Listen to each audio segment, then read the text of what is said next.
Este grupo de mulleres decidiu un día ter un traballo. O coñecemento e a relación que todas tiñan coa confección textil fixo que pensaran nunha empresa dedicada a este sector. Pero de xeito individual ningún había posibilidades para que o seu proxecto saíra adiante. Por iso decidiron unirse e crear unha cooperativa. Aínda que Galaica naceu con 17 socias, agora son 11 mulleres as que forman esta cooperativa. No taller tamén traballan 3 persoas contratadas pola cooperativa. Foi unha idea así de algunha xente para buscarse un traballo, nunha palabra. Había moito boom en aquel momento na confección industrial. Foi en abril do 90, entonces había así un boom grande da confección industrial. Algúns se xuntaron unhas cantas para buscarse un traballo, vale, nunha palabra. En aquel momento éramos 17, bueno, con axudas e tal, nos informamos, a xente que che vendía as máquinas e todo isto, e pusémola en marcha.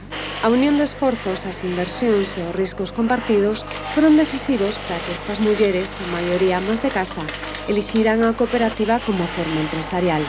A maquinaria no sector de confección textil é o que supón unha maior inversión, un gasto ao que puderon facer fronte gracias a subvencións, pero tamén gracias a que o capital inicial foi asumado aos cartos de todas as socias. Unha sociedade anónima, unha empresa montada pola túa conta, non te atreves. E unha cooperativa parece que é asumir menos riesgos, non? O sea, é un riesgo compartido. Eu penso que a todo o mundo lle pasou así. Tampouco éramos, a maioría éramos mulleres casadas con fillos maiores, máis ou menos, e non sabíamos moito por onde salir. Moitas dedicábamos a isto da confección, pero noutro plan. Entonces, o da cooperativa surgeu así, porque a mí me parece que era menos riesgo en cooperativas que como ti empresaria así. O taller fixo de todo dende o seu nacemento, pero dende hai 7 anos a súa produción é de roupa sanitaria e deporte. Así as instalacións distribúense en 2 cadeas para confeccionar estas modalidades de prendas, encargos dunha empresa de Vigo e outra fábrica asturiana.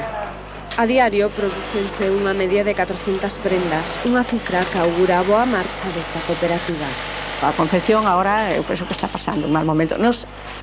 En este sentido, penso que somos afortunadas, porque son empresas pequenas para as que traballamos, un pouco de trato casi familiar,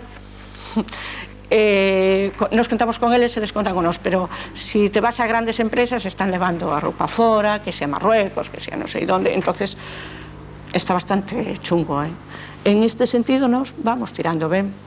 As socias xuntanse en asambleas periódicas onde toman as decisións democráticamente, xa que cada socia ten un voto. Pero o compromiso común e a importancia da voz de cada unha das socias é tan importante que mesmo na confección dunha prenda oese a cada unha delas. Así, melloras a produción e tamén a marcha da cooperativa.